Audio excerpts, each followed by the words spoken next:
To our top story now, the government has played down fears that the reproduction rate of the coronavirus, known as the R number, of course, is on the rise in England. It all follows the latest information from the scientific advisory group, SAGE, that the R number now stands between 0.8 and 1. Perhaps more worryingly is the suggestion that in the southwest of England it could have gone over 1 to 1.1. Well, let's speak to Dr. Bharat Pankania, a senior clinical lecturer at the University of Exeter in the southwest. He joins me from Bath this evening, a familiar face to Sky viewers. Thanks very much for being with us.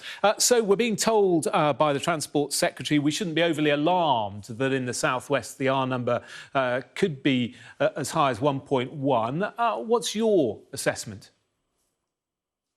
All the parameters are there for us to have a rise in number of cases. The parameters are, we've got a lot of cases out in the community. I appreciate that they are dropping, but it's still not low enough. And therefore, when we start opening up, inevitably, we will generate new cases. And this creation of everybody watchfully watching the R number is almost a distraction, because what we need to look out for is the number of cases, the number of new hospitalizations, and that will tell us pretty well what the state of play is. And I expect it to rise, and I expect hospitalizations to also increase. We have seen this regional breakdown today of the R number. Why do you think the southwest is in the position that it could be in? So the southwest had a lucky escape in February, March, when we don't have as many travelers, visitors coming to our seaside resorts and holidays. And now that summer is almost upon us and we've got more traffic coming our way, inevitably people will bring infection down to the southwest region, and then the locals will mingle with people who are holiday making, and as a result, we will get a rise in number of cases. You speak in rather worrying terms about more infections, more hospitalisations. What are you basing that on? Is that because we're seeing the easing of the lockdown? Indeed, very much so. And I feel that the easing of the lockdown is premature. And my reasons are as follows. We have a high baseline of community cases.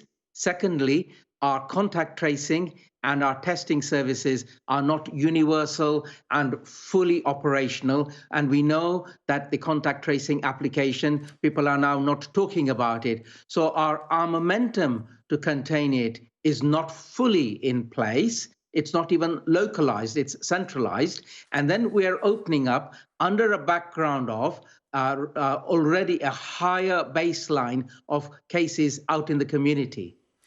And yet, elsewhere in Europe, we're not seeing this second wave, are we? We're being told that we should be very concerned about a second wave, and yet we haven't really seen it in any huge way anywhere across Europe. Yes, and they have an advantage upon us, and the advantage is they shut down earlier, and when they shut down and then lifted their lockdown, they lifted it at a level when the baseline number of cases was lower than in our country. So we were late going in, and then we are early coming out when our case numbers are still a little higher than we should allow them to be. Yet today we are hearing shocking figures when it comes to the country's GDP, when it comes to the economy. We know that we need to kickstart the economy, or things are going to be even more serious than are already being predicted. It is a balance, isn't it? It is a balance, and I think we've made errors. And as a result of the errors made, we are playing constant catch-up, because biology doesn't respect economics. And what we ought to do is the scientists talk pragmatically with the economists and then come up with the best possible solution, which in a way we are. So now I would change my advice and say as follows. People who are at high risk of severe illness, please shield. People who will get an infection but invariably get better, you may go out, but please be careful. Don't get infected and bring that infection to vulnerable people. That way, we're striking a balance with opening up, but opening up carefully.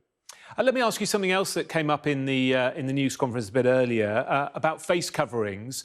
We're being told from Monday it's mandatory. We have to wear them on public transport. Is that enough, do you think? Would you like to see us having to wear them every time we go outside?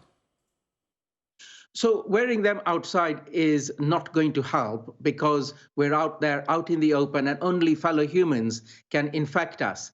However, and people like myself have been saying so since April, that in a crowded situation, like our underground, like our buses, like our supermarkets, we ought to wear a face covering, be it a mask or a covering, to capture some of those droplets, which may make a direct hit upon others. So it's a case of I don't infect you, you don't infect me in crowded places. So only in crowded places. Otherwise, there is no need to wear it.